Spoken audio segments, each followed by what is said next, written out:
جالاوە بچینە لای هەواڵێکی دیکەمان وەکەزانین یەکی 6 ساڵ یادی دامەزراندنی یەکێتی نیشتیمانی کوردستان بوو، یادی یوبیلی زێڕینی 50 ساڵەی بوو. هەر بەم بۆنەیەوە لە شاری کەرکووک مەڵبەندی ڕێخستنی کەرکووکی یەکێتی نیشتیمانی کوردستان ئاهەنگێکی ساز کرد بۆ جەماوەری یەکێتی و هەروەها لەوێ بەشدار بوون بە بەشداری هونەرمەندان چاپی فەتاح و محەممەد شوانی و هەروە یادگار خالدی. پەیوەندیویستم باسی ئەوکەم چاپی فەتاح لێش ئەکتیڤیتی هەیە. بەڵێ هەمیشە خاتونێکی زۆر چالاکە.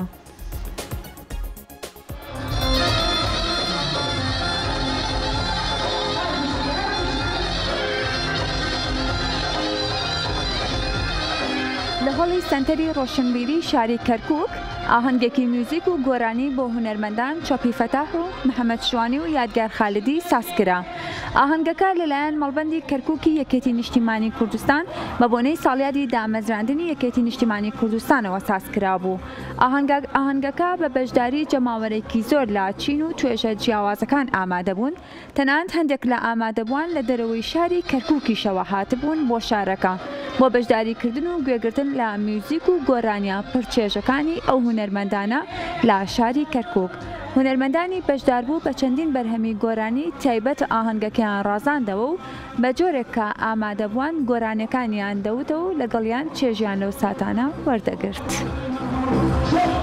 هەمومان دڵمان خۆشە شاری کەرکووک شارێکە لەگەڵ یەکێتیە زۆر تێکەڵاو خێوازانن و لە هەمان کاتیشا بە بۆنەی دامەزراندنی ساڵڕۆژی یەکێتی نیشتیمانی کوردستان و یوبڵی یەکێتیەوە ئێمە بیرمان لەوە کردەوە چەند چالاکیەک ئەنجام بدەین. یەکێ لەو چالاکیانش کۆنسێرتێکە بۆ گەنجان و لاوانی شارەکەی خۆمان ڕێکخراوە کە سوکاری و مناڵی شەهیدەکانمان ئەمڕۆ کۆنسێرتا بەڕێوە ئەچێت.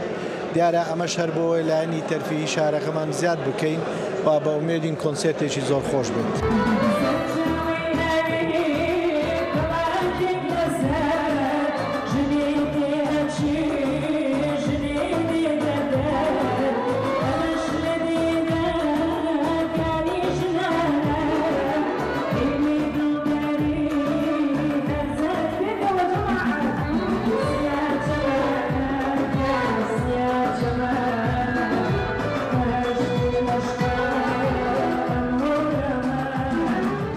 شارەکانی کوردستان بە بۆچوونی من گرنگە کە کاری هوەری تیا بکرێت. اینجا کە ئێستا من لە شاری خۆم لەو شارە جوان و پیرۆزە کە لی لەدایک بووم کە بتوانم ئەو کۆنسێرتە جوانە بکەم، زۆر سپاسی ئەو جمهورە جوانە ئەەکەم.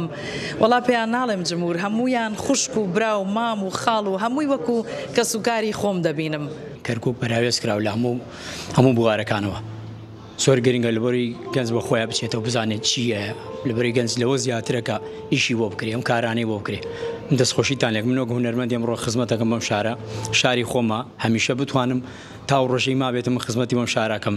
ئاهەنگێکی جەماهیری زۆر گەورە بوو بە ئامادەبوونی کۆمەڵە هونەرمەند چۆپی فەتاح، یادگار خالد و کاک حەمەشوانی. بەڕاستی ئێمە زۆر زەرورە لە شارەکە بتوانین ئەم جۆرە چالاکی و ئەم جۆرە کۆنسێرتانە بەڕێوە بەرین، چکە لە معانات و لە کۆمەڵێک زەختی نەفسی هەڵبەت ئەم جۆرە کۆنسێرتانە بایەخێکی خۆی هەیە، کاریگەری خۆی هەیە بۆی بتوانین ئێمە جەماوەر بینین ناو هۆڵی بۆنەکانەوە.